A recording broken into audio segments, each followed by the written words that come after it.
Ladies and gentlemen, the distinguished author, Mr. Aldous Huxley. Brave New World is a fantastic parable about the dehumanization of human beings. In the negative utopia described in my story, man has been subordinated to his own inventions. Science, technology, social organization, these things have ceased to serve man. They have become his masters. Aldous Huxley's novel portrays a dystopian future under the dictatorship of a world state, where every aspect of human life is controlled, from laboratory creation to the grave. He described the story as fantasy, but later wrote, "The prophecies made in 1931 are coming true much sooner than I thought they would. The nightmare of total organisation has emerged and is now awaiting us, just around the next corner." With the rise of brain-computer interfaces and biometric sensors and so forth, all the bodies, all the brains would be connected together to a network, and you won't be able to survive if you're disconnected from the net. All life on Earth is going to be radically changed. It's a fusion of the physical, the digital, and the biological world. It's changing who we are. These people have gotten to the point now where they are openly anti-human. Everything will be monitored. The environmental consequences of every human action. They cannot happen without digital ID. Once the digital ID is in place, it's game over for humanity.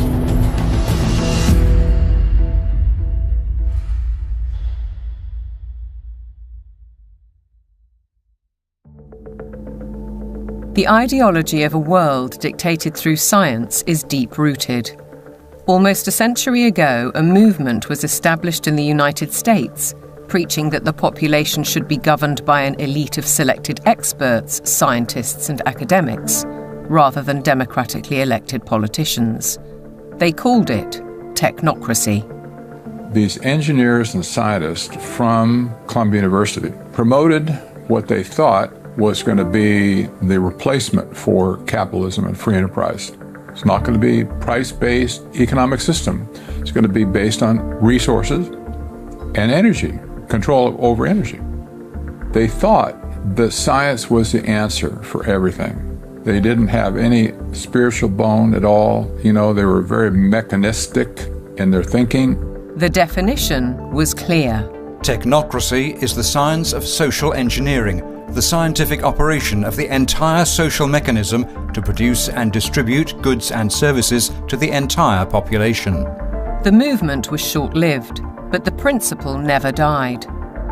As we'll demonstrate, a stranglehold on policy and resources has always been the ambition of the powerful oligarchs behind many of today's world institutions. It seems to me that there's a very strong drift in the direction of globalization, of the ultimate centralization of control in the hands of unelected officials at supranational organizations. The lust to control other human beings is a story as old as time. They want all of the resources of the world in their pocket. They do not want you and me to have anything. It's in writing all over the World Economic Forum's website. By 2030, you will own nothing and be happy. That's an oxymoron. If you don't have anything in your name, you ain't going to be happy about it. The World Economic Forum may have called that infamous phrase a prediction, but it translates as a statement of intent on behalf of its global power brokers. The bigger picture is that an attempt is underway now to collapse liberal democracy and replace it with global technocracy. What I call an omni-war is now underway, which is to say that the transnational ruling class is literally, it's not a metaphor, is literally at war with the rest of humanity and has weaponized everything that it can. This is a coup. They can remove the power from the parliament and the legislative branch and consolidate it into a monetary system which has complete control. That control is now entirely achievable because the would-be controllers finally have the tools to execute it. Total surveillance, artificial intelligence, digital IDs, and central bank digital currencies. The potential for social control is gigantic and potentially irreversible. What our experts are describing is a world commanded by an exclusive group of bankers and industrialists, affecting every aspect of our lives. What we eat, what we can buy, where we travel, where we live, and all bypassing democratically elected governments. You could be forgiven for thinking this is a grand conspiracy theory, but please consider this. The term conspiracy theory has become one of the most successful propaganda terms of all time in closing down discussion and debate. It's a thought-terminating cliche, but nevertheless, it's surprisingly effective when you try to calmly present evidence in a factual and reasoned manner. In this film, we will present evidence that the global takeover is not only possible, it's actually happening, and has been decades in the making. They plan to commandeer land, reduce farming, and radically change the food we eat, transform the supply of electricity, and then dictate how we use it, and replace currency with a system of credits under their control. It's a classic template to win the war, take control of food, of energy, and of money. And here's the key. All three strategies are built on the premise of a climate crisis caused by carbon dioxide, a gas that is actually vital for life on the planet. So what if the whole carbon narrative was one gargantuan lie? A political maneuver to establish their brave new world. A big lie is a lie which is told on such a scale that ordinary people simply would not imagine it to be possible. People with empathy can't fathom that a group of people would organize and engineer this kind of mass atrocity to get where they want to go. It should come as no surprise that financial kingpins are calling the shots. And it's certainly no conspiracy theory when banking executives spell out their intentions.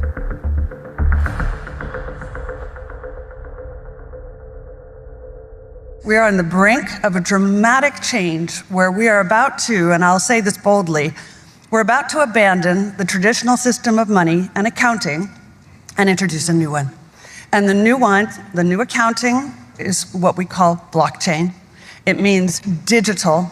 It means having an almost perfect record of every single transaction that happens in the economy, which will give us far greater clarity over what's going on. It also raises huge dangers in terms of the balance of power between states and citizens.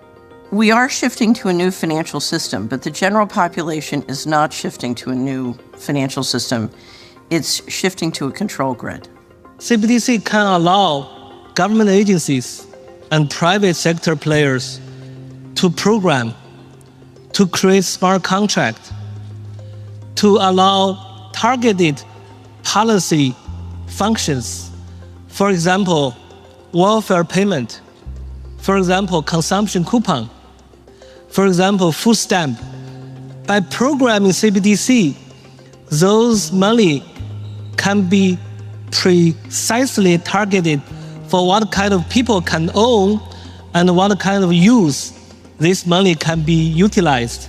A key difference with the CBDC is that central bank will have absolute control on the rules and regulations, and also we will have the technology to enforce that. They're saying we can control with rules. We don't need currency anymore. And so it's no longer a financial system or a currency system. It's purely a digital concentration camp. It's a slavery system. When Catherine Austin Fitts talks, we should listen. She's a former high-level investment banker in New York and held senior office in the first Bush administration in Washington. There may be 1,000 models of how it could work. But essentially, you will have, whether it's a banking account or a credit card, and it can be turned off and on. So my incentive system is not you go to work and work hard and you get money. My incentive system can be based on how you behaved in the last 5 minutes, on a 24/7 basis. CBDCs, as the name suggests, would be issued by central banks like the Federal Reserve in America and the Bank of England, not by high street banks. They would signal the end of cash, and every transaction you make would be transparent and held on a permanent database. Crucially, under a net zero regime, your carbon footprint could be at the heart of the system. We're developing, through technology, an ability for consumers to measure their own carbon footprint. What does that mean? That's where are they traveling? How are they traveling? What are they eating? What are they consuming on the platform? So, individual carbon footprint tracker. This can be the infrastructure for a carbon credit system. It's totalitarian control, and if people don't become aware of it now, it's going to be too late to backtrack from this. It's a ratchet system where it's very difficult, if not impossible, to backtrack. But why is now the time for change? Because the system is in crisis. It entered crisis in 2019. Mark Carney, he talked quite openly about how the international monetary and financial system had entered profound crisis and was effectively on its last legs. If you study the history of how the central bankers designed technocracy, essentially when they created the Fed, they said, look, this can't last forever. We're going to need, at some point somebody's going to get hip to this game. We're going to need another system. And I will say this because I used to be part of that group. I was born and bred to be a central banker. They plan ahead hundreds of years in advance.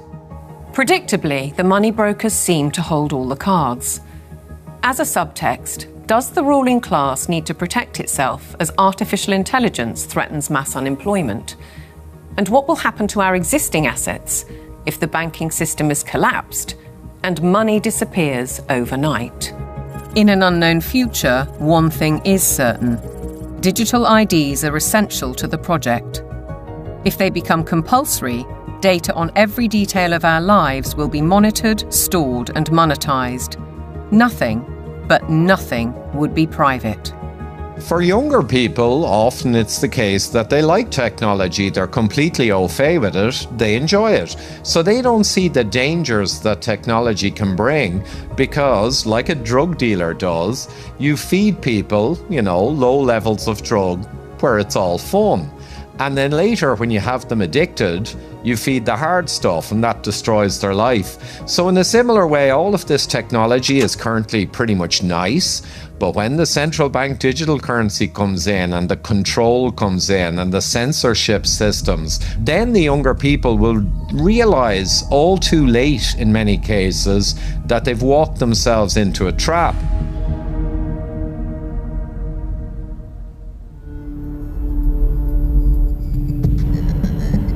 One man who knows the dangers only too well is Aman Jabi, who was at the forefront of digital development in Silicon Valley, California, for 25 years.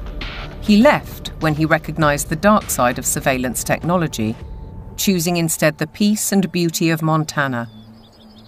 He's an expert in facial recognition. It's a technique that is used to uniquely identify the biometrics of any face. So, in a device like your smartphone, and most modern smartphones in the last 5 or 7 years, they have a 3D camera module in the front of the phone, which you cannot see.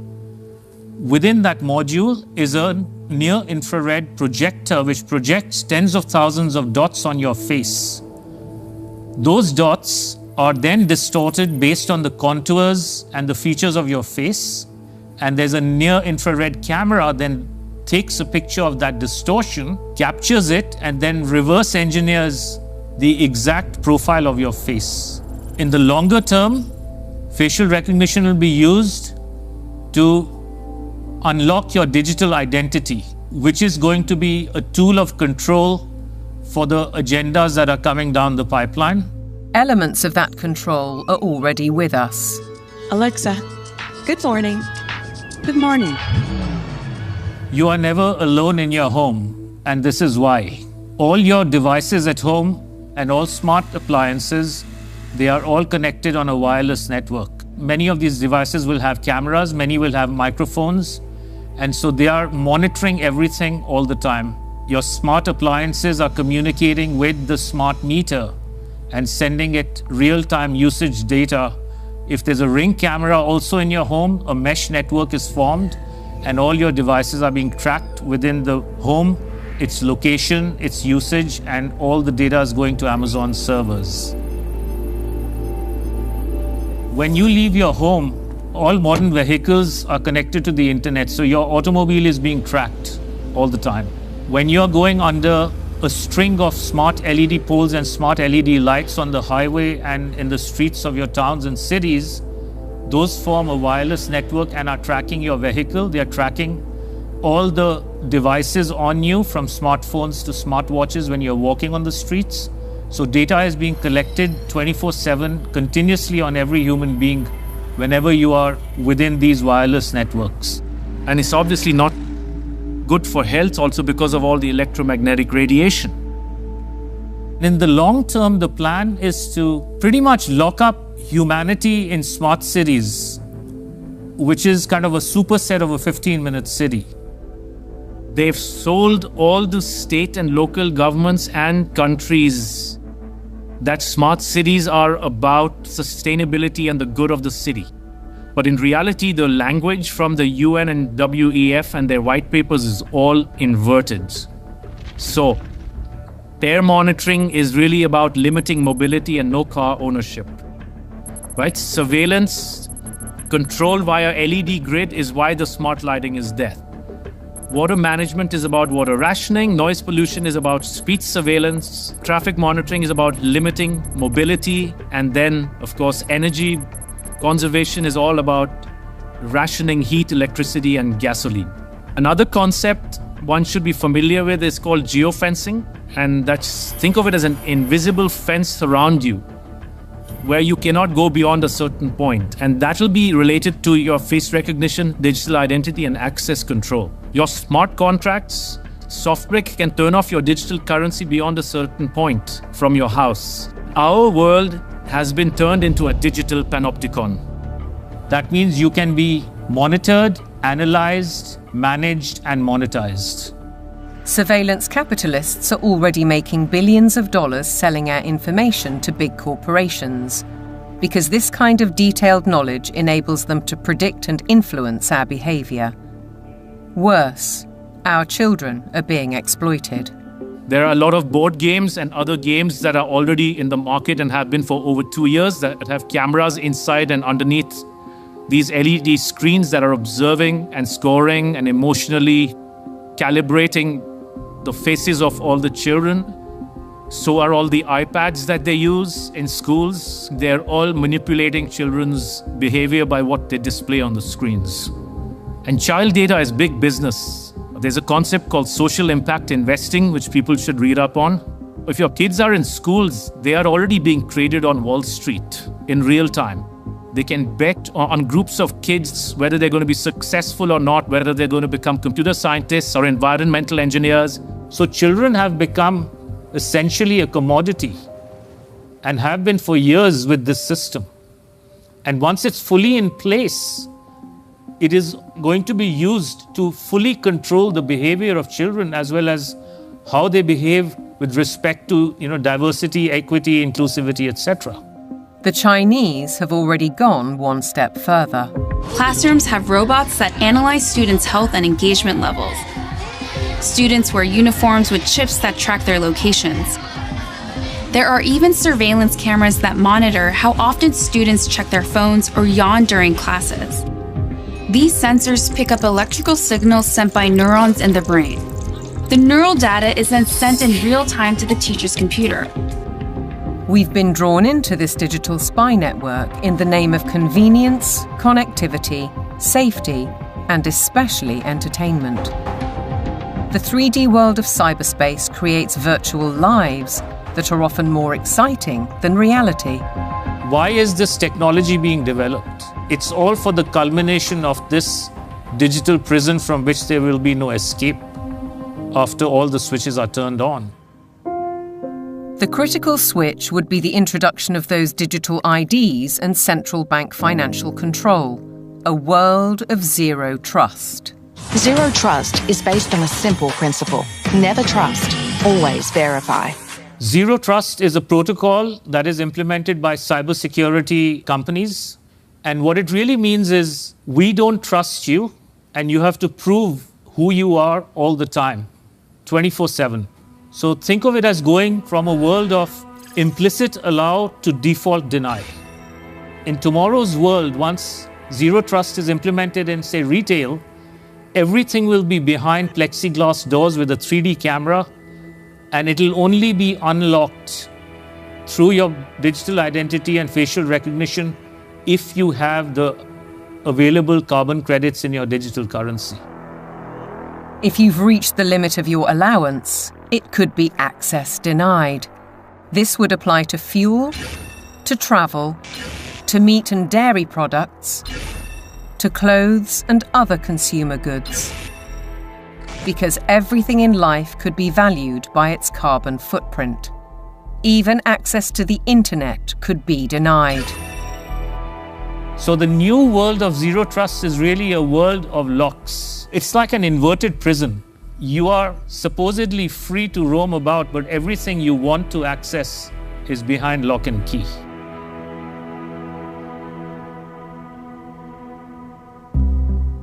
Most advances in science, including AI, bring great advantages to the world. They can enhance and improve human endeavour in almost every walk of life. But you don't have to be a scientist to see the flip side. They're constantly monitored by facial recognition cameras that are able to instantly put a face to a name. Now the Chinese are also ranked, given a mark out of a possible 950 points. For now, the number is a sort of bank credit rating, keeping track of everyone's spending habits. It may seem scary, but it's just like that here. We're used to it, and anyway, we don't have a choice. If you think this couldn't happen in the West, ask yourself why so many cameras, smart poles and 5G networks are being installed in your neighbourhood. In London, the police are using facial recognition surveillance. Sainsbury's is already experimenting with AI. Thank you for waiting. The cabinet will now be opened. In UK railway stations, surveillance is being tested to collect travellers' data. And in Oxford, these barriers were installed by the council under its so-called 15-minute city plan. They were removed following protests. But look at what's replacing them in these quiet residential streets. As the tech companies are proud to tell us, the possibilities are endless. We've developed the camera into a sensor. The camera does not only capture video, it can now start to count, measure, and detect. With deep learning capability, the camera is able to generate accurate and trustworthy data and send notifications in order to take action, all directly from the camera. And since our cameras have open technology, well, we can work with different analytic partners from all over the world and together do just about anything we want. Note that they can do just about anything they want. Digital technologies mainly have an analytical power. Now we go into a predictive power. But since the next step could be to go into a prescriptive mode, which means you do not even have to have elections anymore, because we know what the result will be. Ultimately, we're facing manipulation by the system. A world where instead of us using technology, technology is using us. But who's really pulling the strings? Banking and oil dynasties like Rothschild and Rockefeller inevitably get mentioned, as do the modern-day big tech masters, including the ubiquitous Bill Gates.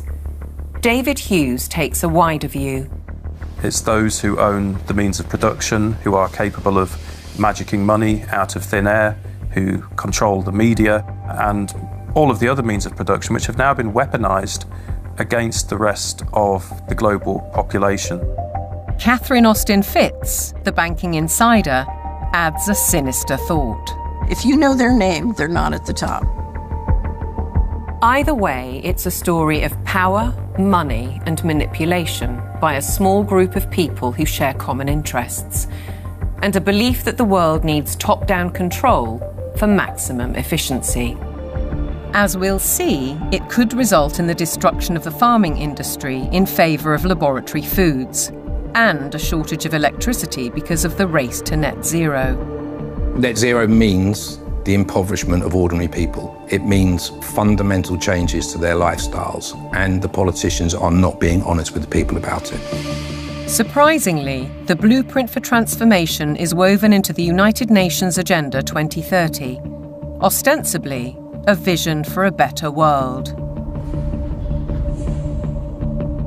Excellencies, ladies and gentlemen, I say again that taken together, the 2030 Agenda for Sustainable Development and the Paris Climate Agreement provide humanity with a master plan for a sustainable way of life on this planet. New York City, late September 2024, the setting for the United Nations Summit of the Future, a gathering of member nations to reinforce and accelerate Agenda 2030 and its 17 Sustainable Development Goals, or SDGs. The plan has a broad spectrum and is full of worthy ambition. But behind those deliberately bright and colourful boxes lies a darker theme, a shifting of influence and potentially power towards unelected world bodies. The strategy goes back well into the last century, and pressure is growing, because the goals are far behind targets set at the grand relaunching in 2015. 17 inspiring Sustainable Development Goals, the SDGs. Our aim is clear, our mission is possible, and our destination is in our sights. To end poverty and hunger, address inequality, protect our planet, and build a life of dignity for all. It appears to be a noble and ambitious programme for a perfect world. And who could argue with those aspirations? But critics insist the goals are not what they seem. Alex Newman is a journalist and broadcaster who's been investigating the issue for 15 years. He has his own way of interpreting the rhetoric. You have to learn to speak what I call UNEs. You have to know what the terms mean if you want to truly understand what is being discussed. When they talk about peacekeeping forces or the peacekeeping role of the United Nations, they're actually talking about the war-making capabilities of the United Nations. So you have this Orwellian doublespeak. When they talk about transparency, more often than not, they're talking about eliminating your privacy. Human rights is another very, very good example. They make very clear in this document that your rights can be restricted under the guise of public order or morality or whatever the case may be. And so they're saying, here's your rights, but by the way, they're not really rights. We can revoke them at any time. The UN is filled with contradictions like this. Like, for example, when they talk about gender equality, right? A normal person in the Western world thinks gender equality means a woman has a right to earn money, to own property, to have all the rights and privileges that a man would have. When you look at the individuals who lead this movement within the UN, you're talking about radical feminists. You're talking about people who are very interested in dissolving the nuclear family. As you dig into these goals, it's very clear we're dealing with something far more nefarious. Once you look past the marketing slogans, the kind of warm and fuzzy, we're going to end hunger, which again is just window dressing, you realize that this is actually a blank check for totalitarian global control. Author and campaigner, the late Rosa Koire, called out the plan more than a decade ago. It is the biggest public relations scam in the history of the world. But it's far more than that. It's a blueprint. It is the action plan to inventory and control all land, all water, all minerals, all plants, all animals, all construction, all information, all energy, all means of production, and all human beings in the world. What can be measured can be managed and ultimately monetized. In fact, a study at Yale University has calculated that the natural assets of the world are worth $5 quadrillion. Is this the basis of the new world monetary system? And is it the deep underlying reason for the United Nations project to rewild 50% of the Earth by 2050. They talk a lot about biodiversity. They want you to think of like, oh, we're going to preserve the toucans and the parrots and the lizards. But when you actually dig into this, what they're talking about is creating, and they're working on it now, an international database with virtually all of the genetic material of all of the species on the planet. And then they want to start mixing and matching it. Bill Gates, ultimately, and his buddies want to end up in total control over all life on the planet. Is it a coincidence, then, that Bill Gates has become the largest private landowner in America while planning to build smart cities in which to corral the general population? What is indisputable is that the oligarchs of global business are embedded in United Nations policy. They don't care about the planet. They care about getting in. Finance goes to where it gets the greatest return. There's a move into the green finance. It's all about profit. It's not about the planet. This is not conjecture. Under the guise of climate change and net zero, vast fortunes are already being amassed. Take carbon exchange markets. Companies emitting excess carbon dioxide can buy credits from businesses that are carbon negative. But increasingly, many are paying a high price to offset their emissions against land schemes. Grasslands, forests, conservation projects, and so on. Some legitimate, others not so. Either way, the brokers and middlemen get rich, while having no impact on actual carbon emissions. We've also seen the emergence of natural asset companies, whose name says it all. They identify the asset and then issue shares in that asset out of thin air, essentially. And they can sell it to financial institutions, asset managers, sovereign wealth funds. And then they go public and have an IPO, and that funding is, they say, meant to preserve the natural asset. But elsewhere, they say that their main purpose, like so much else, is to generate profit for shareholders.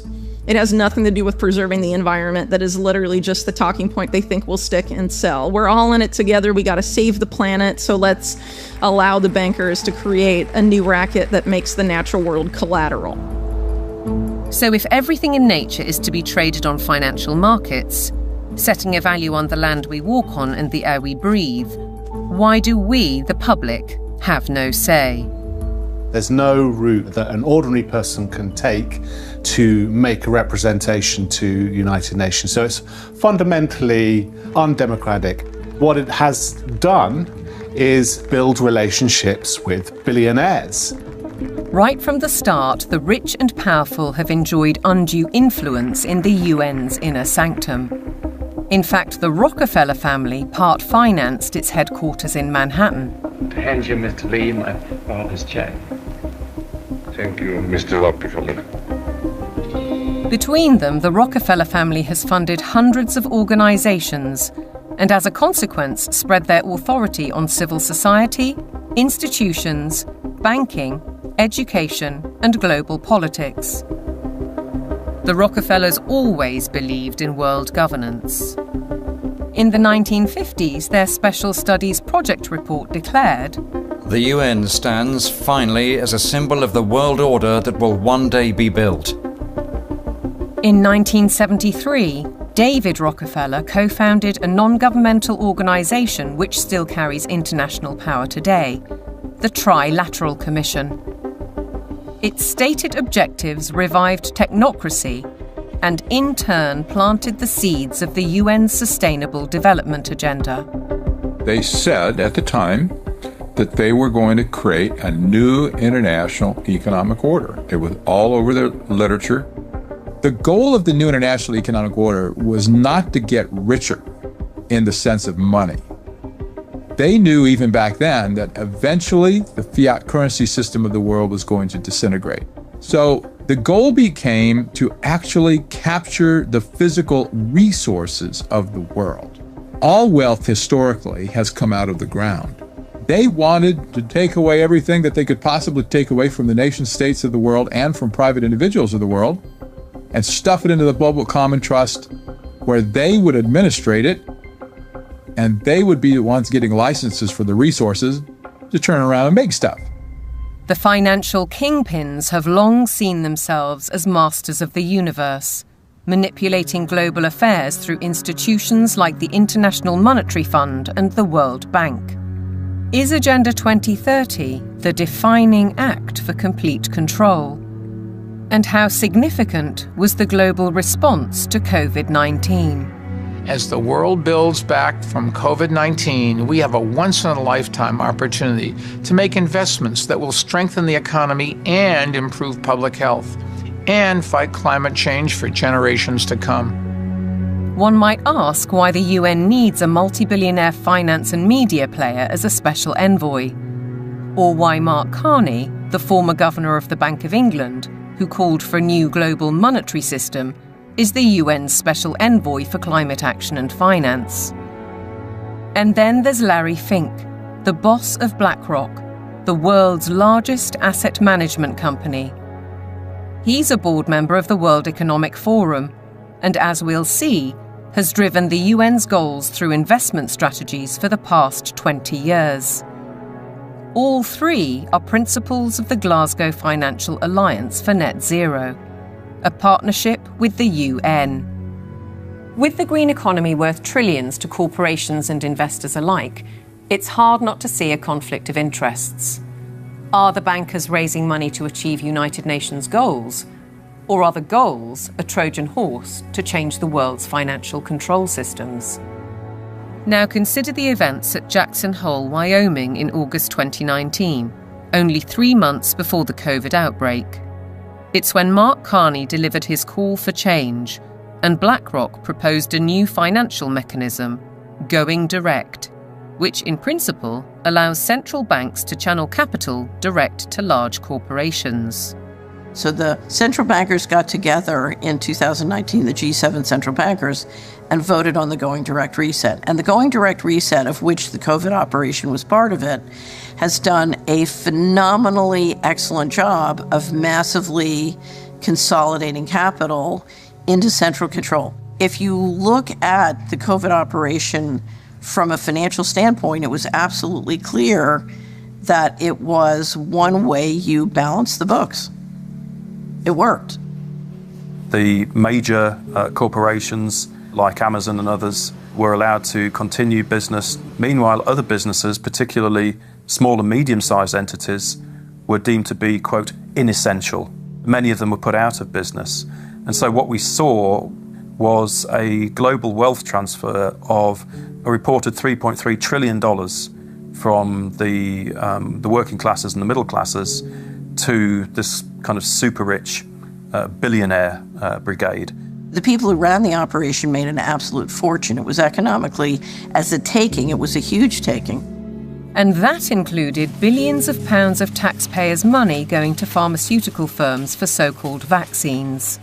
Whatever the truth around COVID, Dr. Hughes says the response deployed dangerous elements of social control, what he calls weaponized deception. We see techniques of shock and awe being applied through the lockdowns, techniques of isolation, making reality seem strange and threatening.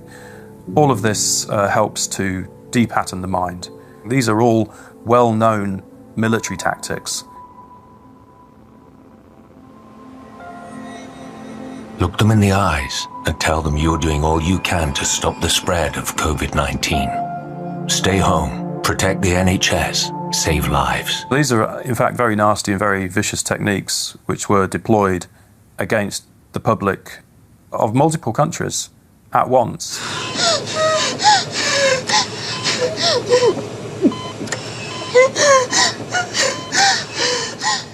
These are forms of serious psychological abuse.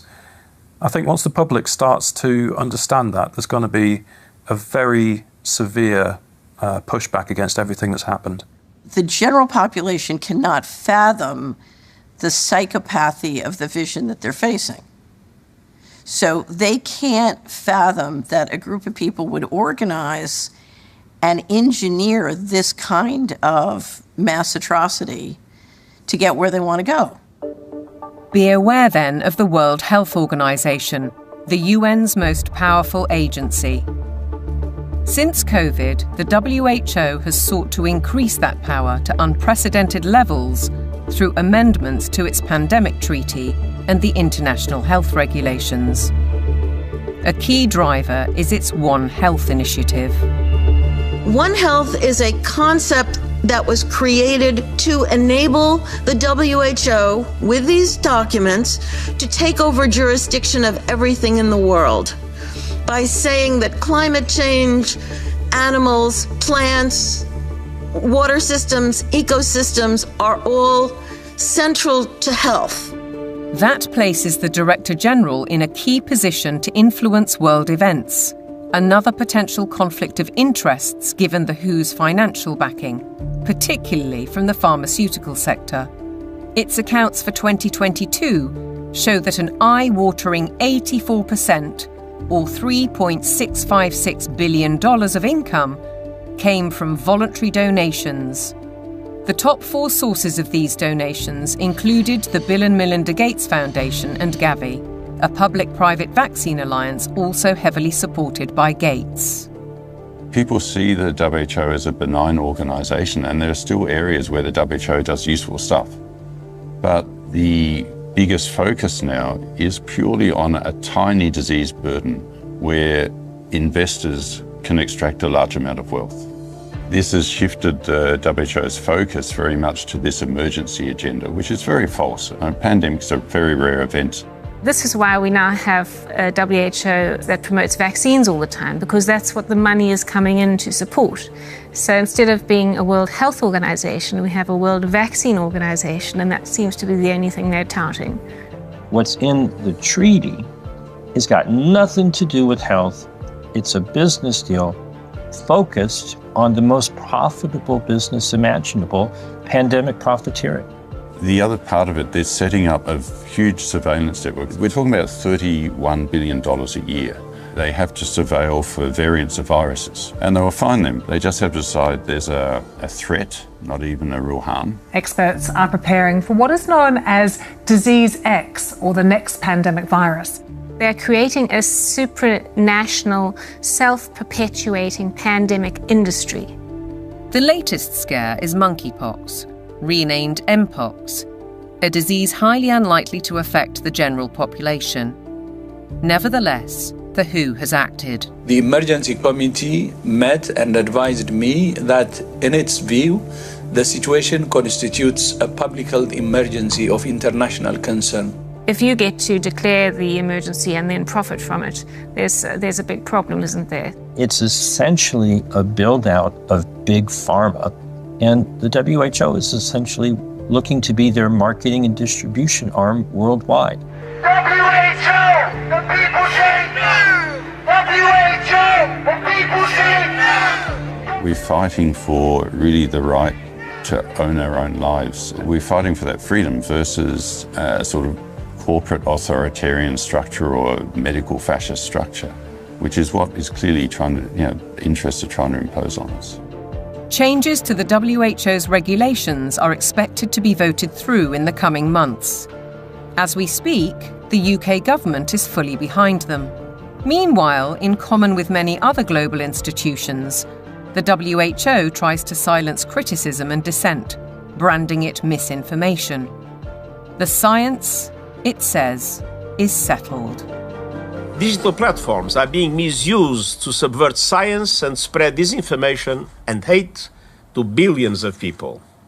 This clear and present global threat demands clear and coordinated global action.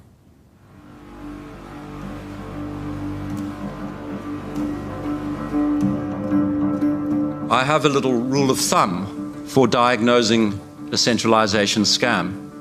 If we can detect 1, a propagandized global crisis, 2, admitting only global solutions, and 3, with dissenting voices viciously silenced, then we know with absolute certainty that we are dealing with a scam. Control, dictate, eliminate debate, the hallmarks of a totalitarian regime. And nowhere is the cold ambition of corporate dominance more evident than with the World Economic Forum.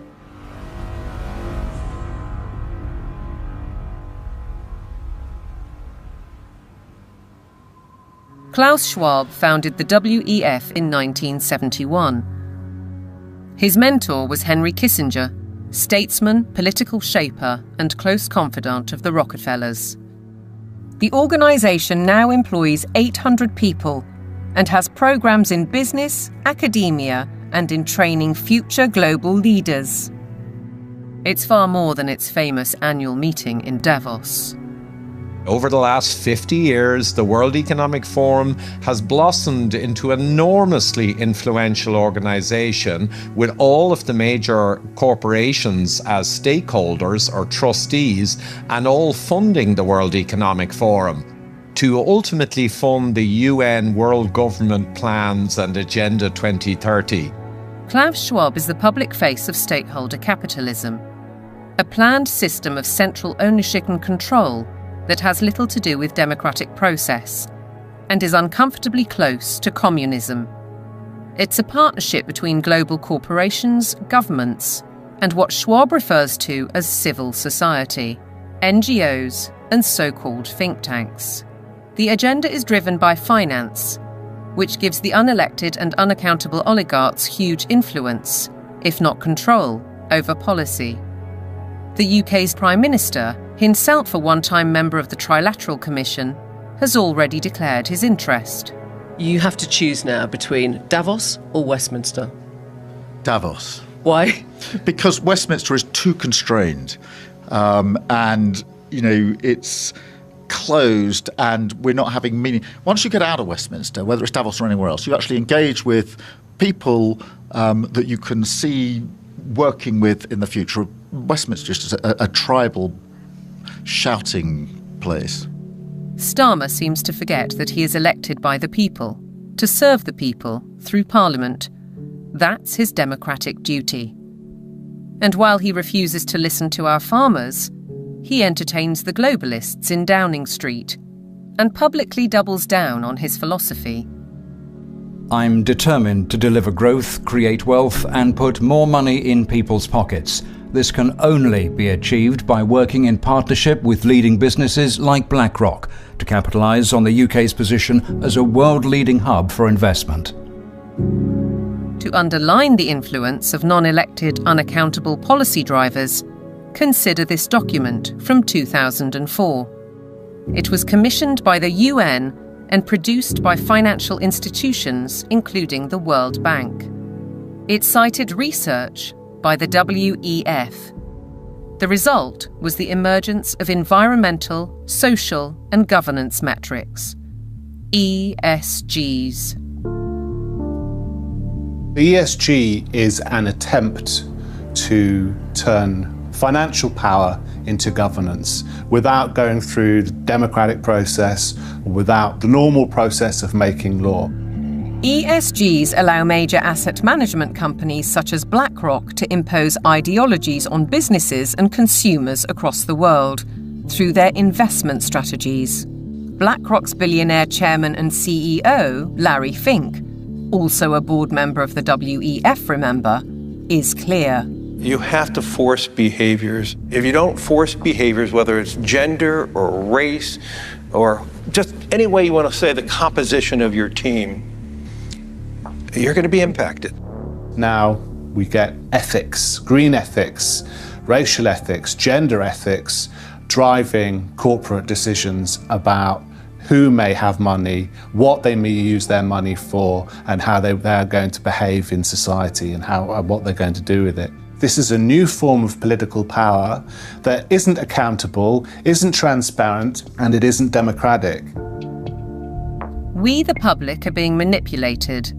Our lifestyles, our culture, and our future, be it through forced woke ideologies, intrusive technologies, so-called pandemics, censorship, or information which is too often propaganda.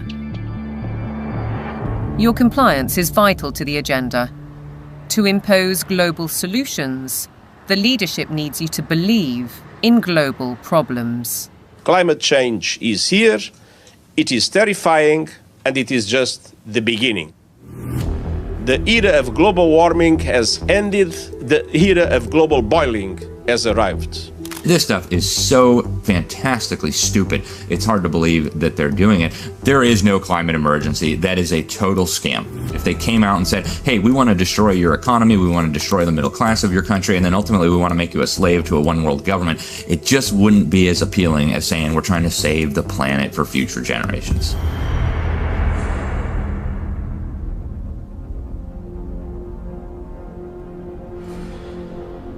"2024, with the hottest day on record and the hottest months on record, this is almost certain to be the hottest year on record. And the masterclass in climate destruction."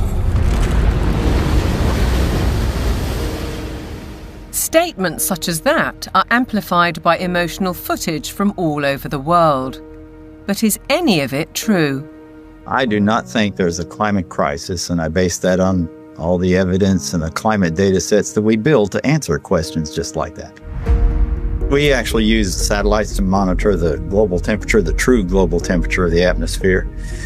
And we find there is a rise. It's about 1.5 degrees per century, which is certainly something that's manageable and the Earth has seen before. Compared to the 19th century, which was about the coolest century in the past 10,000 years, we're warmer. But we're about the same as we were 1,000 years ago, and certainly cooler than we were about 5,000 to 8,000 years ago. John Christie is a highly regarded climate scientist who developed the measurement of accurate temperature records using satellites. His evidence is critically inconvenient to the climate change industry. I'm not popular in most of the climate community, that's for sure, because much of the climate community depends on climate model results. Tens and hundreds of millions of dollars have gone into that industry of climate modeling, and I show, well, you folks have failed. But yet they prop up the entire political world that tends to support this. In 2017, I came to work and there were 7 bullet holes in our office suite. And so some people are pretty upset that the evidence that we build and show that can stand the test of time and can stand up to cross-examination is just not going along with their issues and their desires. So let's consider these statistics on the Earth's atmosphere. 78% is nitrogen, 21% oxygen, other gases make up less than 1%, and carbon dioxide accounts for a mere 0.04%, the majority of which is natural. Can man-made CO2 really be a problem? Roy Spencer and I are going on the assumption that all the warming that you see is due to carbon dioxide emissions.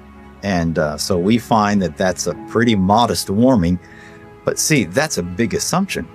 Mother Nature is able to warm up the planet without extra CO2. And so we are just saying the worst case scenario is this warming of about 1.5 degrees. And that's certainly not a catastrophe at all. On the contrary, carbon dioxide is vital for the world's survival. The greater the concentration, the better plants grow. In fact, according to NASA figures, the world has become 14% greener in the last 40 years. During the last cool period before industrialization, let's say 200 years ago or so, it was below 300 parts per million. And during the ice ages, it was even lower. And that's a dangerous level because plants struggle to survive when the CO2 is at a low level. And so the biosphere becomes less diverse and less available to support the animal life. So low CO2 is not good for the planet as a whole. Where is the logic then behind the UK's decision to spend £22 billion on facilities to capture carbon? The greatest controversy of all revolves around readings from ice cores. CO2 levels can be measured in bubbles of air trapped in ice thousands of years ago. By aligning this to temperatures, scientists have argued that carbon dioxide is the cause of global warming. However, closer inspection leads to the opposite conclusion. Once the temperature starts to rise, you will see the carbon dioxide rise about 500 to 1,000 years after. So the CO2 actually lags the temperature changes. But what of the extreme weather events, which are increasing and driven by climate change, according to everyone from the top of the United Nations down? Professor Christie says there is no data to support those claims. And what we find is that virtually every one of these claims is false. The extremes are not increasing. Hurricanes are not increasing in intensity or frequency. Same with tornadoes or thunderstorms or floods or droughts. It's just going along like it always has with the natural variability. Why aren't we looking at the surface data sets that are constantly adjusted upwards? Why aren't we looking at the 40.3 record at Conisbee, which the Met Office is very proud of, on July the 19th in 2022? And when we did a freedom of information request at the Daily Sceptic, we found that there were 3 Typhoon jets landing on a runway next to the measuring device, because Conisbee, as they call it, is actually RAF Conisbee. It's a military airport. The temperature lasted for 60 seconds. Sticking a thermometer up the backside of a jet aircraft is not probably scientifically the best place that you can sort of determine temperature measurement, particularly when you then morph it into a global database, which the Met Office has, and then tell dear old Antonio Gutierrez that the globe is boiling. The whole thing is junk. How we came to the point where we think that we're going to prevent bad weather from happening by eliminating fossil fuels is just about the most nonsensical, illogical thing that I can imagine. And the whole world is caught up in this nonsense. So how did the carbon story take hold? Meet the man who invented climate change, according to The Telegraph. His name? Maurice Strong, an oil tycoon, a Rockefeller associate, and a man with an extraordinary talent for moving between high finance, politics, and the United Nations. Strong was a member of the highly influential Club of Rome, an institution formed in 1968 at a Rockefeller property on Lake Como in Italy. A group of scientists, academics, and industrialists discussed what they saw as an urgent crisis: the impact of human activity on the planet. I don't think we can sustain current growth trends much beyond, say, the lives of children who are being born today. To prove the thesis, they commissioned computer modelling at the Massachusetts Institute of Technology. This research laid the foundations for an agenda that's persisted for over 50 years. Cut use of autos, use less electric power, have fewer children, limit growth. All of this was fueling this ideology that there's too many people on the planet, there's not enough resources, and that something has to be done. The natural world in which man lives and on which he depends is indeed deteriorating, is being destroyed in many instances at a rate that is accelerating and that can only continue to accelerate unless we begin to control the activities that are having this destructive impact. In 1975, the Club of Rome published a second report, Mankind at the Turning Point. The lead quotation was telling. The world has cancer, and the cancer is man. The report concluded, the solution of these crises can be developed only in a global context with full and explicit recognition of the emerging world system, a new world economic order, and a global resources allocation system.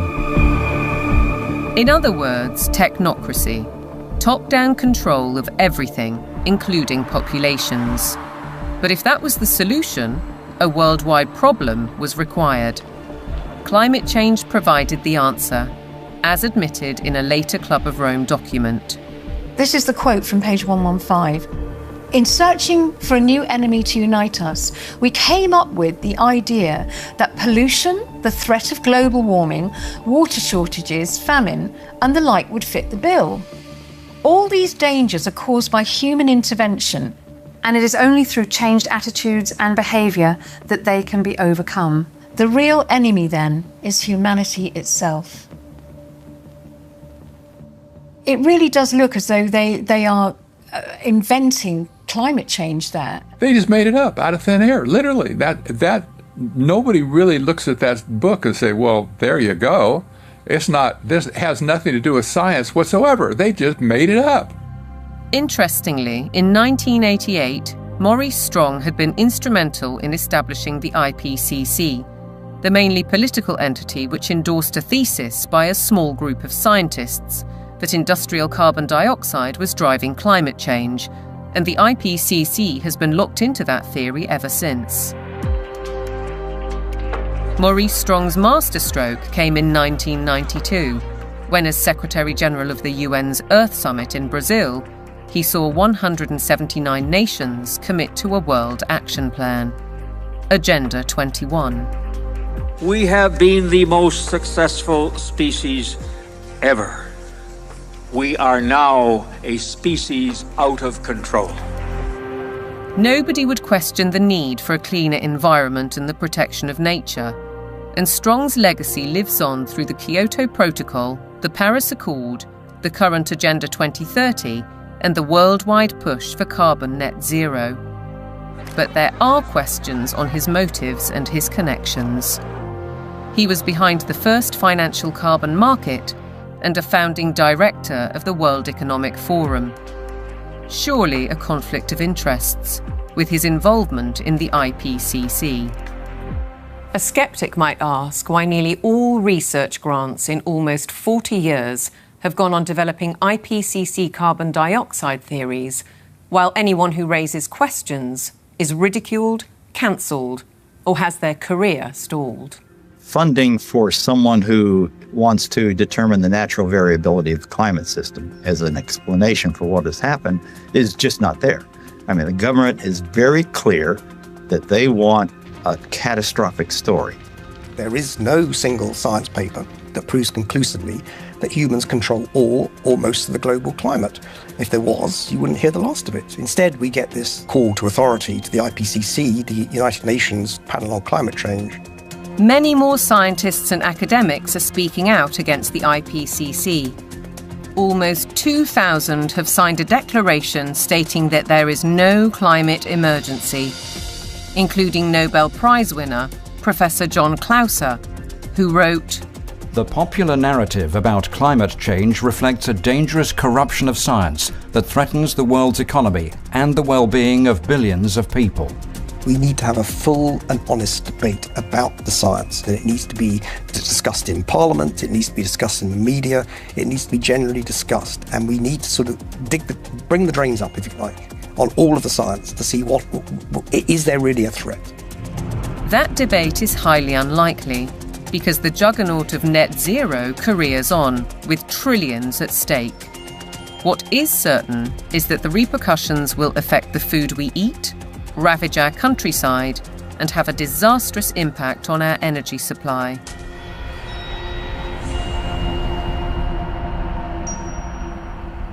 If you cannot set a credible course for net zero, with 2025 and 2030 targets covering all your operations, you should not be in business. Well, net zero is insanity. It's pure insanity. I mean, the idea that you can remove 85% of the world's energy, which comes from hydrocarbons, within less than 30 years and replace it with the sunbeams and the breezes, it shows a complete lack of economics, societal effect. It shows a simple lack of the progress that we've made over 300 years. Nevertheless, net zero is enshrined in UK law, with the government passing the Climate Change Act in 2008. A 100% reduction in emissions by 2050 from 1990 levels was included later in a strategy document. But experts argue that the policy is fatally flawed. Europe's mad dash towards net zero is effectively economic suicide. Politicians are purposely impoverishing ordinary people, purposely deindustrialising Europe, where companies are forced to move to countries where they have access to cheap energy, whether it's the US who frack and therefore have cheap gas, or whether it's to China, which is still predominantly producing from non-renewable, especially coal. It is literal economic suicide. China continues to open new coal-fired power stations to drive the factories that manufacture wind turbines and solar panels, which are then sold to the West. As a result, China emits almost 30% of global greenhouse gases, while the UK is responsible for less than 1%. In essence, carbon emissions are merely transferred to another part of the planet. And while China gets richer, UK households face a bleak and expensive future. What it will effectively do is price ordinary people out of having access to electricity at a time they want, and a price they can afford. The core problem is that neither the infrastructure nor the technology exist to provide a constant supply of electricity. The proportion of time that solar actually generates electricity is actually 9% in the UK. That means that for 90% of the time, solar doesn't generate the average amount of electricity that its capacity can generate. For onshore wind, it's about 20 to 40%, and for offshore wind, it's about 30 to 50%. So that means, by definition, you will always have periods of time when renewables aren't producing electricity, but there is demand for electricity. As we'll hear, the net result is that supply will be rationed. Reality, though, seems not to concern the activists.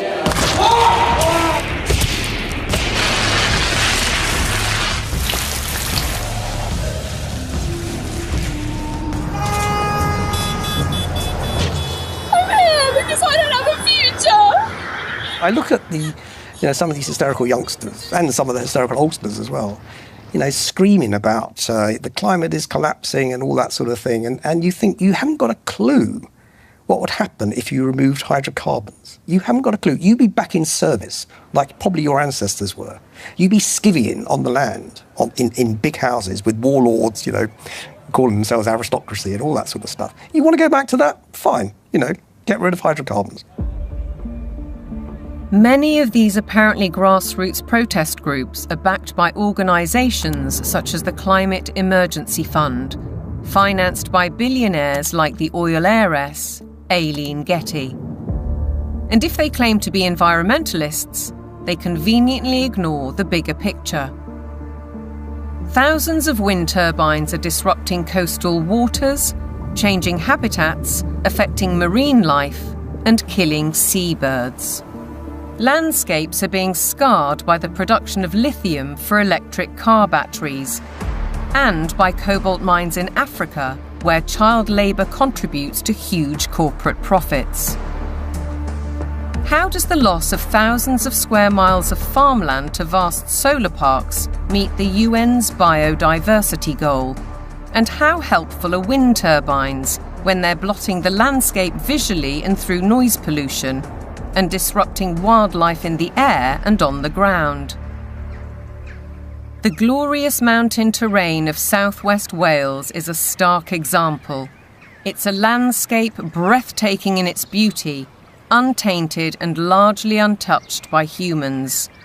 A haven for wildlife, a place where life runs its natural course. Yet this is what's planned: mega turbines designed for offshore, reaching 700 feet into the air and dwarfing the hilltop forests. Planning permission is being sought for the so-called Bryn Cadwyn Energy Park. If you put one in the valley floor, it would be standing some 40 metres above the valley floor, so above the horizon. But they're not putting them in the valley floor, they're putting them on the top of the hills. So it'll be standing some 600 odd metres above sea level up there, casting a shadow over our solar panels. Justin Cotter lives right in the centre of the proposed development. He's fighting to preserve the countryside he loves.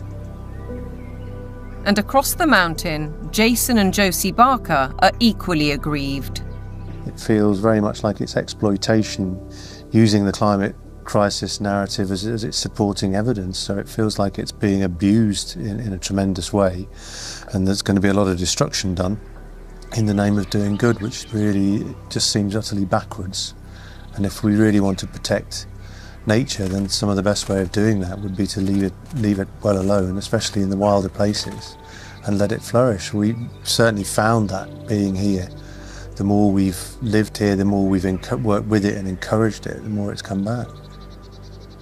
All of those spruce trees on top there, they will have to go to make way for turbines. All of that. All of this spruce will be gone. To build a 230-metre turbine in that location, it's going to take some crane to lift the 240-tonne nacelle onto the top of the tower some 180 metres up.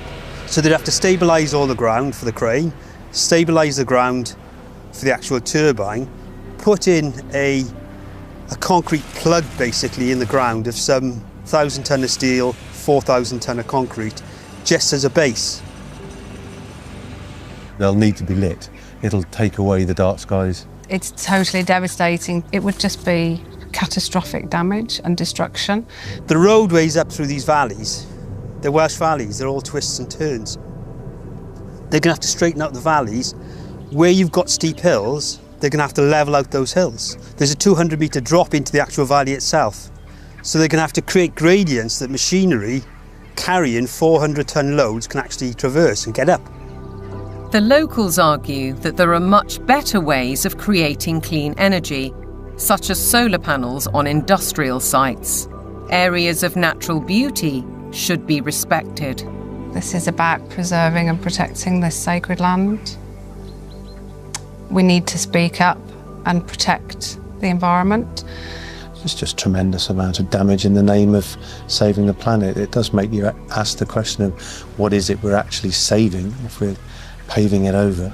It doesn't make any sense at all in my head.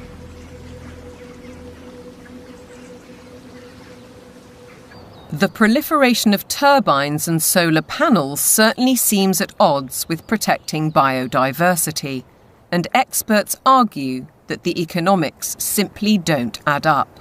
If we are going to go on to full net zero, we not only have to change our electrical system, but we have to change the other 66% or more of the rest of our energy needs as well. So we need to triple the amount of renewables just to cover our present electricity generation. And then we need to triple again to cover all of the other usages like, transport, space heating, and industry.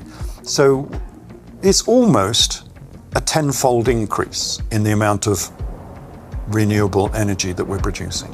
Ralph Ellis has analysed 3 government reports and says all have grossly underestimated costs. 2 of the reports ignore the need for that crucial backup when the wind doesn't blow and the sun doesn't shine. At present, this is the only such site, Dinorwig in Wales. But going by the government's own figures, Ellis says the equivalent of 2,000 Dinorwigs would be required. The overall cost would run into trillions of pounds. It's an energy fantasy because none of this has been thought through. Battery plants are one alternative to back up the national grid, like this one already constructed in Australia. But again, they offer limited supply. We're facing a situation where, if fossil fuels are eliminated, it will be impossible to maintain a constant supply of electricity. You can't instantly put on new supply, so what you have to do is control demand. And to be honest, they're quite open with this. If you look at the National Grid's latest paper on this, they talk about demand management. And the system is, electricity will only be available at a price you can afford when the wind is blowing and when the sun is shining. And when the wind isn't blowing and the sun isn't shining and the 1 or 2 hours of battery storage have been used up, the way they will reduce demand is by simply increasing the price of electricity so that demand falls to the available level of supply. Part of the control that the government has, or part of the means by which it can manage the demand, is through the use of smart meters. Effectively, smart meters allow them to do minute-by-minute pricing, which means that as the intermittent renewable production goes up and down, they can effectively change the price at which you can use electricity. So essentially, it's going back to pre-industrial age where the weather determines our lifestyles and our energy use. A government-sponsored report from the UK Fires Organisation agrees that targets will not be met and therefore electricity usage will have to be cut. They say we'll have a quarter of the power by 2050, and they say there'll be no travel, there'll be no meat or no beef lamb. There will be restrictions on clothing, and we will live in mud huts. And it's not an exaggeration. They use the word earth. The United Nations use the word bamboo, impacted earth, soil detritus. This is what they're writing. But what of the claim that renewable energy will be cheaper? Not so, says Derek Bertelsen. We can also look at the accounts of these renewable energy companies. And what we see if we look at those is that the cost of production is considerably higher than the market price of electricity. And therefore, without these subsidies, these renewable companies would go bust. Ironically, the anticipated reduction in supply comes at a time when demand is about to skyrocket, with the explosion of surveillance systems and artificial intelligence. BlackRock's Larry Fink predicts that by 2030, data centers will use 30 times more power than a single city. Where's that power going to come from? Are we going to take it off the grid? What does it mean for elevated energy prices for everybody else if it's that? I think it's going to represent some huge societal questions that we have not addressed, the negative side. Forget about the use of it, but just the generation of it is massive power. If the race to net zero will affect our energy, it could also have a devastating effect on our food, as global policies and the march of corporations accelerate.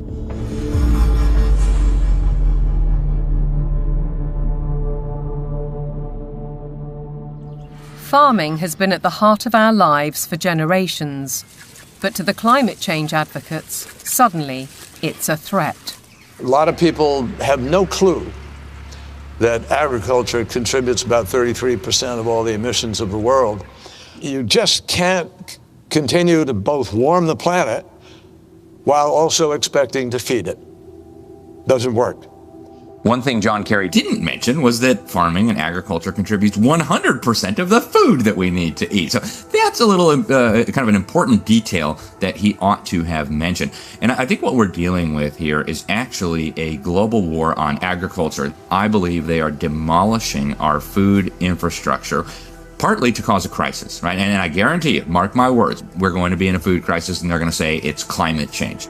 I wouldn't say it's about saving the planet, no. I would say it's about land grab and about profiteering and corporatization of our food sector. It's basically the pharmaceutical industry taking over the food supply. If I can switch everybody from real food to pharma food, then 100% of the agriculture industry can go through my publicly traded stocks, and I have complete control. So the idea is we get rid of farmers, we kill any naturally grown food, and we engineer food in manufacturing plants and laboratories. But I assure you that those guys are not eating this. Bill Gates is one of the familiar corporate faces, and he's investing heavily in the food revolution under the guise of avoiding climate disaster. Cows alone account for about 6% of global emissions. So we need to change cows. And while he talks up the perceived problem, Gates is pouring money into the supposed solution: artificial meat and genetically modified crops.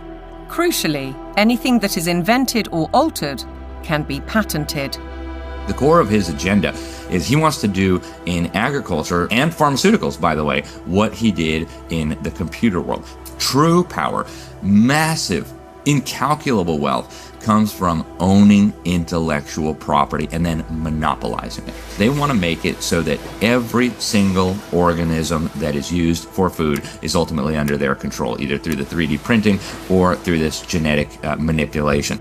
So we're moving now very rapidly toward this totally centralized food system where a tiny handful of corporate interests in bed with totalitarian government will dominate the food supply so that there is only a giant public-private partnership with total control of all food, all energy, and I believe water will be next.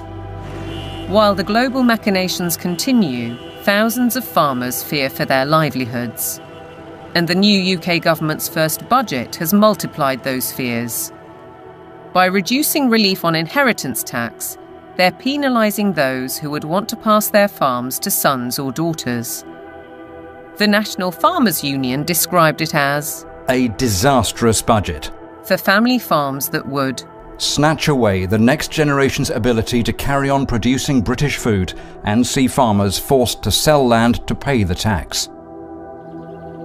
For Kelly Seaton, concern goes well beyond her family farm in Cheshire. It makes me feel incredibly sad that the dairy and meat industry is so vilified. You will never find anything as nutritionally complete as milk and meat. The food that is going to replace milk, meat, and all of the other products that we produce in this country is going to be very nutritionally lacking. They will starve us from nutrients, and then the pharmaceutical companies will probably pick up the slack on that, all of which create a profiteering circle. No Farmers, No Food was set up to campaign against untenable net zero and climate change policies. Farmers, says Kelly, are being dealt a deeply unfair hand. When cows are blamed for climate change, it does make you question everything. And I think this is where a lot of farmers are waking up to the fact that there's a lot of lies being told to us. The problem with the current carbon system is that a lot of big corporations are offsetting their carbon. So most dairy producers now especially, but other farmers as well, are having to record their carbon footprint on systems that aren't fit for purpose. They are woo-woo figures pulled from the sky, quite frankly, and then the big corporations are using that data to offset their carbon so that they can look better, again, at the same time as beating us with a stick and saying that we're the ones killing the planet with these girls. The methane emitted by cows' digestive system is part of the argument against them, but Kelly says that's just hot air.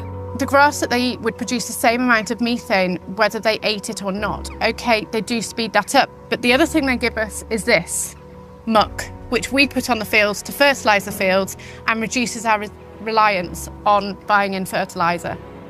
200 miles to the south, Ed Rhodes farms 188 acres of Devon countryside. He's not part of the No Farmers, No Food movement, but agrees that the whole narrative on cows and climate change is wrong. As farmers, we recycle carbon all the time. That's what we do. You could almost define farmers as carbon recyclers. We're an organic beef, sheep and vegetable farm. We run a fairly traditional system of rotational farming. We'll have a field which would be growing a brassica crop for 1 year, a non-brassica crop for another year, such as broad beans or sweet corn, and then we have a break for that field, so it goes into a predominantly grass and clover mix. That allows the soil to recover from the work that we've done with it while we've had the vegetables growing. It also allows things like the clover to put nitrogen back into the soil. So the livestock are absolutely essential for grazing that grassland. We also mow it so that the hay, the silage that we take from those fields are fed to the cattle in the winter. The bale I'm sitting on, the bedding that they're standing on, is all mown from very rushy areas on our farm. The animals then dung onto that. We compost that. That gets spread onto the land primarily where we're growing the vegetables to put the fertility in, and that's what then produces our crops. If you remove livestock from the system, you have no system. Farmers like Ed Rhodes work with knowledge and passion, but still have to comply with a labyrinth of government rules and regulations, including carbon monitoring. And now land itself is under threat. Corporations such as British Airways are buying farms to plant trees for carbon offsets, while other areas are being declared sites of special scientific interest, restricting or even preventing use for crops and livestock. And then there's the United Nations SDGs. Goal 15. Protect, restore and promote sustainable use of terrestrial ecosystems. Consequently, rewilding programmes are impacting farmland across the world. In the UK, for example, the government is planning to set apart 1,200 square miles for wildlife habitat by 2042. That's an area almost as large as Cornwall. And in America, dams are being removed and river courses reopened, disrupting water supplies for crops. Goal 13 states, take urgent action to combat climate change and its impacts. As a result, the Dutch government plans to close 3,000 farms to meet EU emissions targets, drawing widespread protests. And in Denmark, farmers face paying £80 for every cow they own in a world-first tax on meat. Goal 7. Ensure access to affordable, reliable, sustainable and modern energy for all. One result: cultivated land is disappearing under vast solar parks. How does this square with the UN's biodiversity goals or even ending hunger? Maybe they're questions for Ed Miliband, the UK's Secretary of State for Energy Security and Net Zero. He's cleared the way for a huge solar park on prime farmland in East Anglia, an area big enough to site 1,745 football pitches. It's a crime to take food productive land out for solar panels, which are unrecyclable, potentially not that productive going forward, and not feed the planet. It is absolutely catastrophic. We've gone from being 78% self-sufficient in 1984 to now less than 60% self-sufficient. I think it's about 54%, which I think is set to fall even further this year. On top of all that, British farmers are being paid not to produce food under schemes like the Sustainable Farming Incentive. Kelly Seaton understands that many farmers accept the money to balance their books, but has this warning. When you look at how many farms are selling up, how many arable farms are struggling, we're walking into food shortages, and I think we're going to end up eating more processed food, maybe lab-grown meat, and I think that's part of the plan. The squeeze on farming is self-evident. Our supply of natural food is under very real threat, just as the WEF predicted. Worse than that, Catherine Austin Fitz says that with programmable currency, you wouldn't have a choice. No one in their right mind would ever eat this stuff. But the reality is, once they have control of your transactions, they can dictate what food you can and cannot buy. If they want you to buy pizza made with insect-based flour, that's what you're going to get.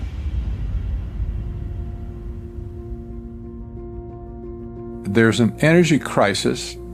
Even though there is an abundance of energy, there's a food crisis, even though there's plenty of food to feed the world. There's a water crisis, even though 70% of the Earth's surface is covered with it.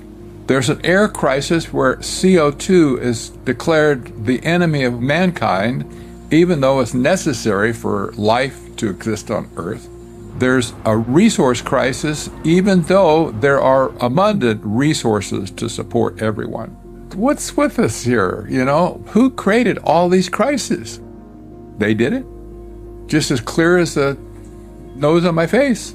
It's all been a sham. All the essential things of life, they've been declared to be scarce, because things that are scarce you can control. The architects of such globalist trajectories, all the Kissingers, Rockefellers, Schwabs, Carneys, Strongs, Carstens, are held out as great intellects, but they are nothing of the sort. We know, both in theory and in practice, that centralization causes nothing but misery because it destroys the mechanisms of error correction, leading to doubling down on flawed policies. And yet the creed of global dominance continues apace. Through the WHO's so-called Pandemic Agreement, its One Health Initiative, and ultimately the United Nations Agenda 2030. From medical diktats to gender and racial politics to climate change, the indoctrination runs deep.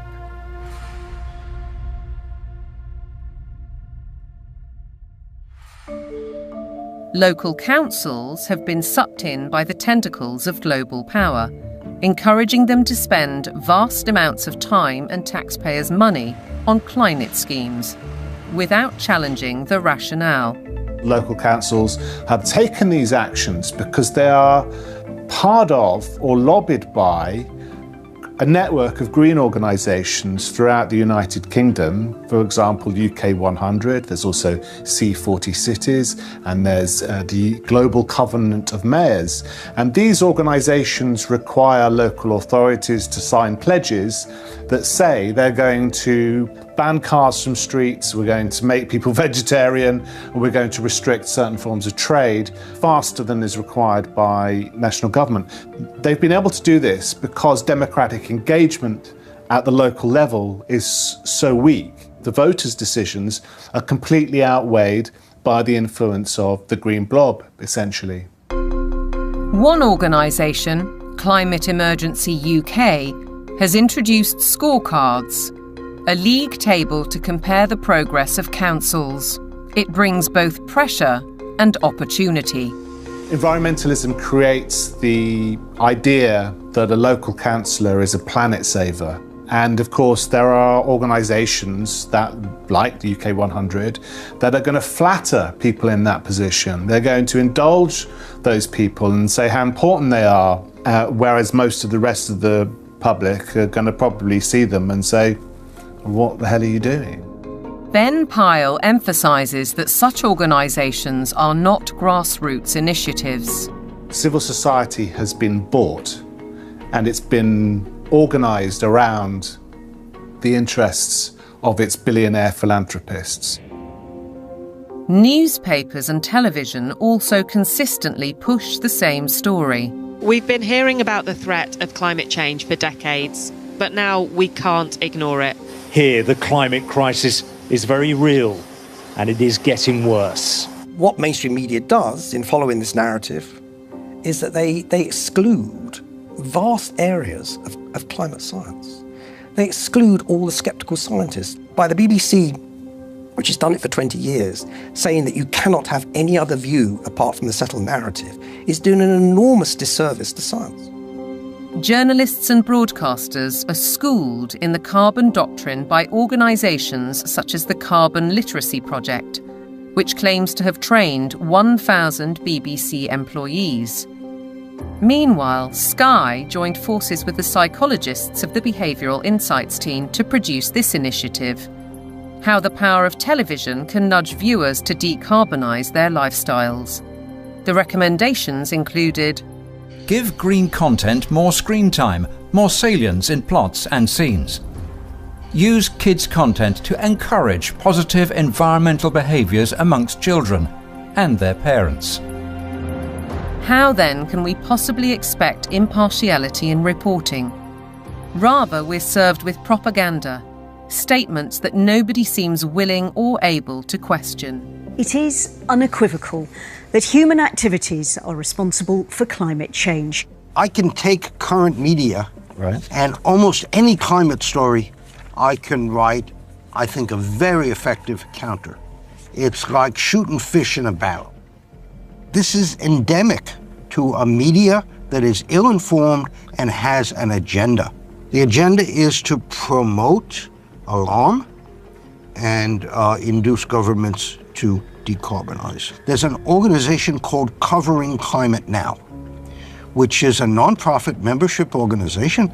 Their mission is to promote the narrative. They will not allow anything to be broadcast or written that is counter to the narrative. Among the 500 plus media partners on the Covering Climate Now website are Reuters, Bloomberg, ABC, CBS, MSNBC, NBC, Channel 4 News, The Guardian, The Daily Mirror and The Lancet, as well as several British universities. Funders of Covering Climate Now have included the Rockefeller Family Fund, the Rockefeller Family and Associates, and the One Earth Fund. It's true that the mainstream media only report one side of the story and that most of them are in the pockets of the powerful people who are trying to implement these changes. I don't question that at all. But it's also true that people are listening to them less and less and reading them less and less. We see independent media people with much larger audiences than mainstream papers. And I think that phenomenon will gather pace now. That rise in independent voices has seen institutions like the UN, the WEF, big tech companies and broadcasters like the BBC wage war on what they call mis, dis and malinformation. They don't appreciate views they can't control. The fight for truth is on. A partisan media, obsessed local councils, and then there are the universities, which should be the first and last bastions of objective research and open debate. But here too is a story of outside pressure. With the drop in government funding, the shortfall has been made up from other sources, and those tend to be NGOs, private organisations. For example, the Gates Foundation and the Wellcome Trust. Invariably, money from private organisations will come with vested interests. These vested interests, according to Professor Moss, drive university teaching towards business goals and ideologies at the expense of critical thinking and levels of academic achievement. One new initiative is the European Network on Climate and Health Education, led by Glasgow University. Medical students have been trained to accept that climate science is an established fact. Increasingly, climate change is harming people's health. You could say it's the largest health emergency of our time, and I do need to be ready to help tackle this challenge. Can the outcomes really be free of prejudice when the backers include the WHO and major pharmaceutical companies? This new collaboration will help train the next generation of medics with the skills they need to treat the health impacts of climate change and deliver more sustainable healthcare. That's why health leaders from across the public and private sectors are coming together to support this transformative new network. Academics, right from the beginning now, are socialised to orientate their research towards the money. So this, I think, is quite damaging when it comes to fearlessly pursuing the truth wherever it may lead. That doesn't really happen anymore in academia. It's more about pursuing the money, wherever that might lead. It makes me feel distraught.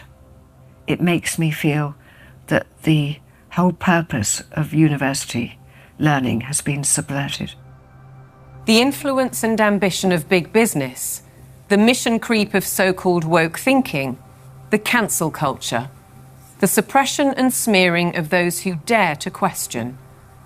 Shockingly, the conditioning starts in the youngest of minds.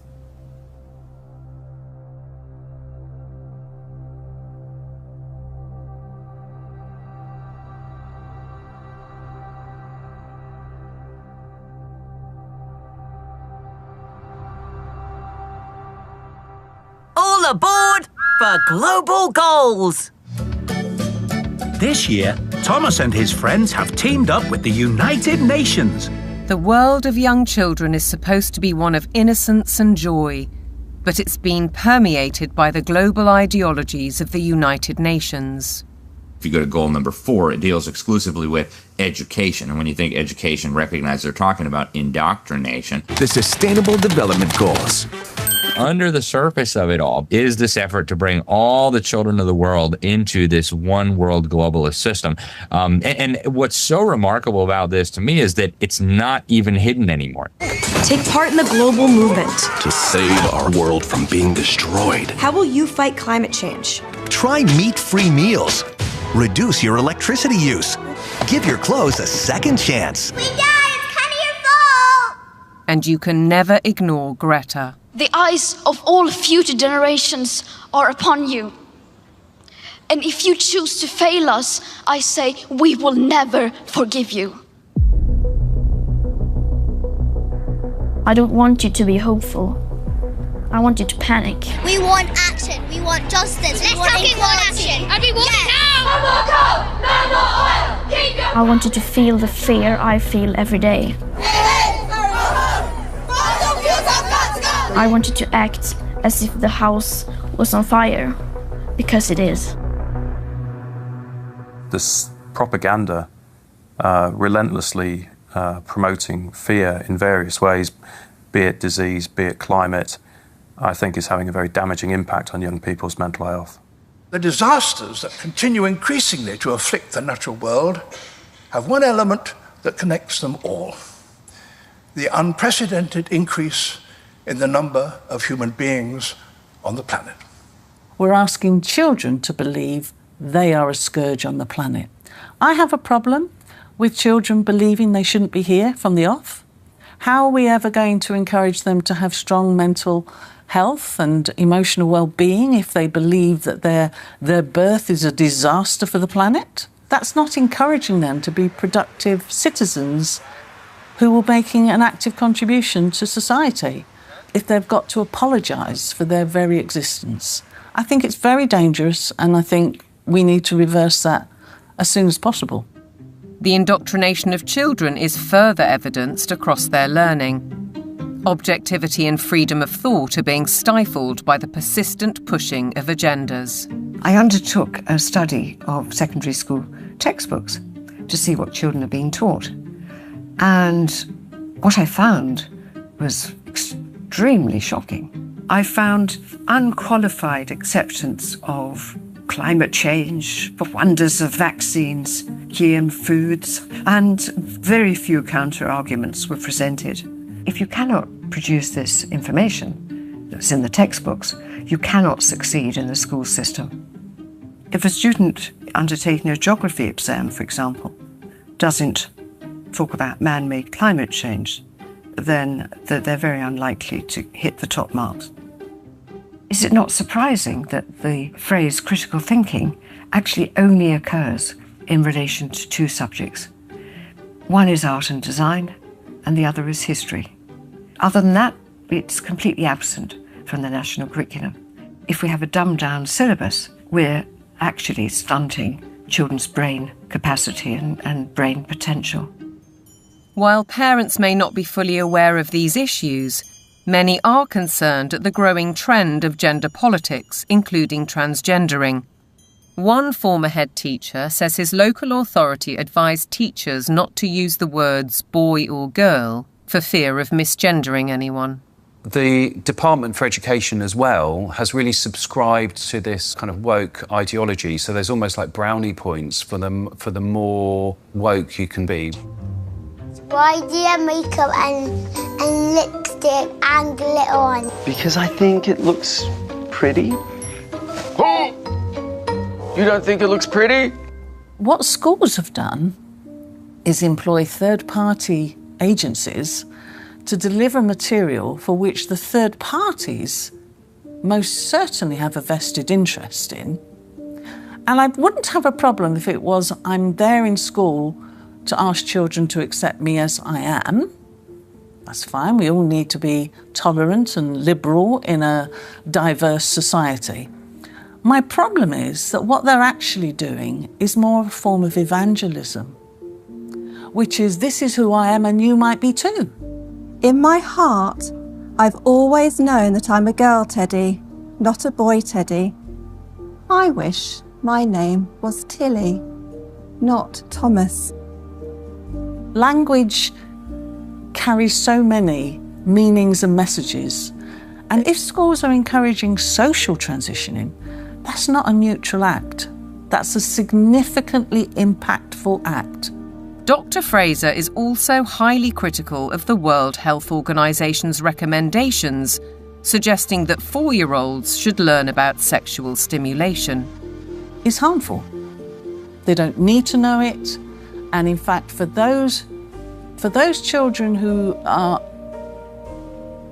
perhaps victims of adult abusers, how will they ever know the difference between what is happening within the home if they're encouraged to also explore that part of themselves within a school curriculum? What do we do with an organisation like the United Nations or the World Health Organization if we take our orders from them about what is suitable education for our child? How do we say, no, we're not doing that, we want a change?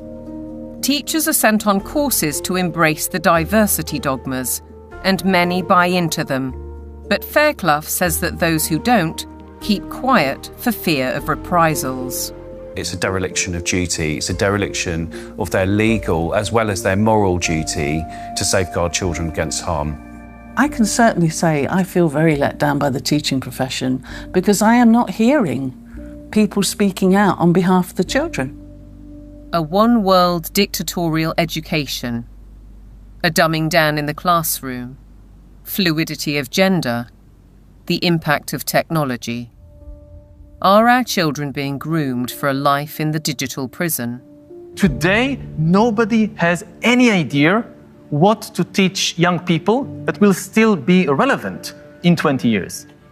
As computers become better and better in more and more fields, there is a distinct possibility that computers will outperform us in most tasks and will make humans redundant. And then the big political and economic question of the 21st century will be, what do we need humans for? Or at least, what do we need so many humans for? Do you have an answer in the book? At present, the best guess we have is keep them happy with drugs and computer games. But this doesn't sound like a very appealing future. A chilling forecast, and one which echoes Brave New World, in which the oligarchs did indeed provide drugs and entertainment so that people learned to love their enslavement. Yet there are even darker clouds on the horizon, the spectre of transhumanism. In a sense, it is that final piece of the puzzle. If you want to gain total control over everyone and everything, then you actually ultimately need to be able to implant technologies inside human bodies. And that's exactly what's taking place.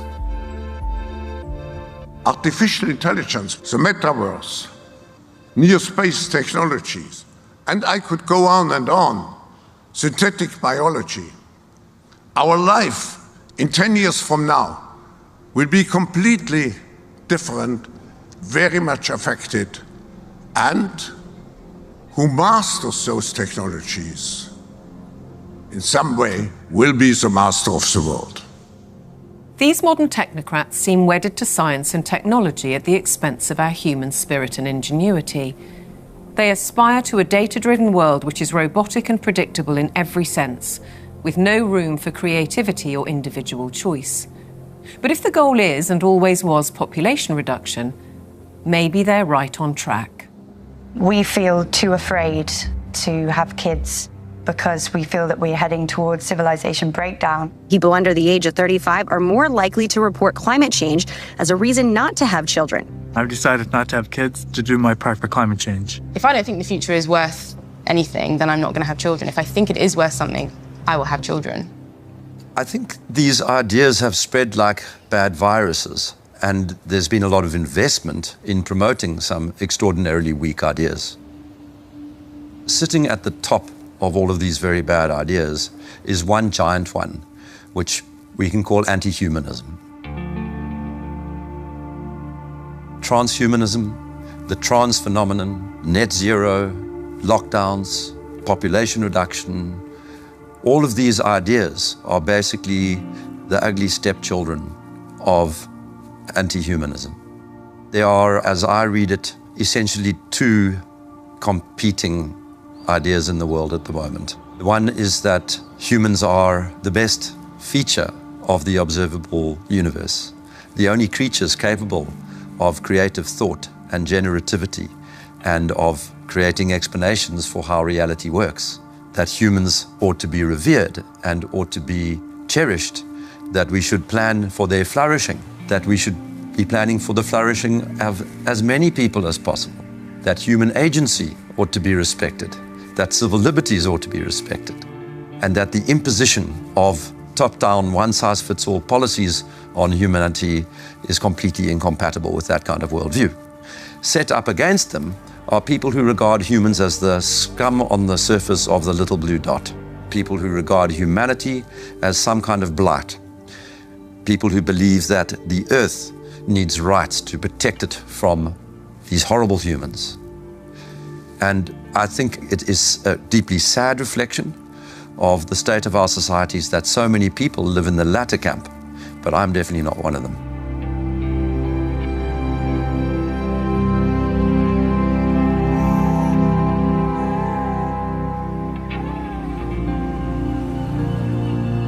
We can all stand up to tyranny.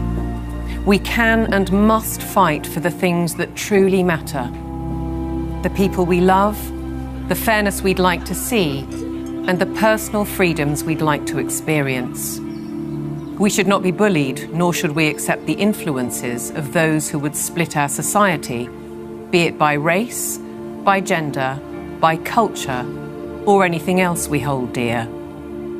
And perhaps we should start by limiting our reliance on technology and remembering how creative we can be.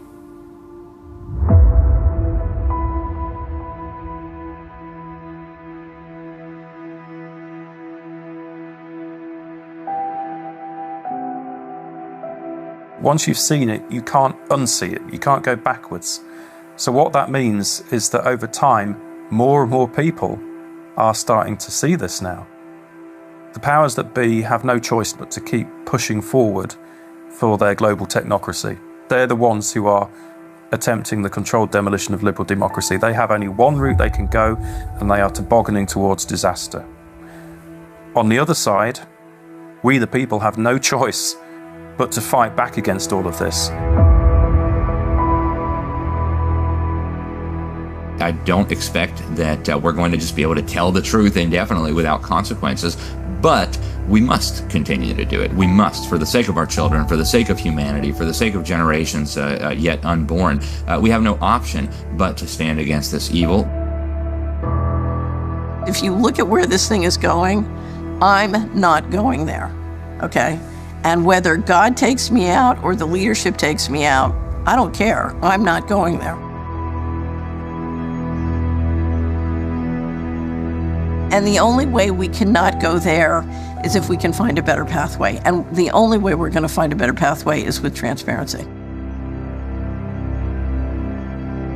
If I want to live as a virtuous human being, I need to live amongst people that are free. And if one understands that one mustn't live on their knees, even if you have to die on your feet, you must share truth, because truth is the weapon for free people.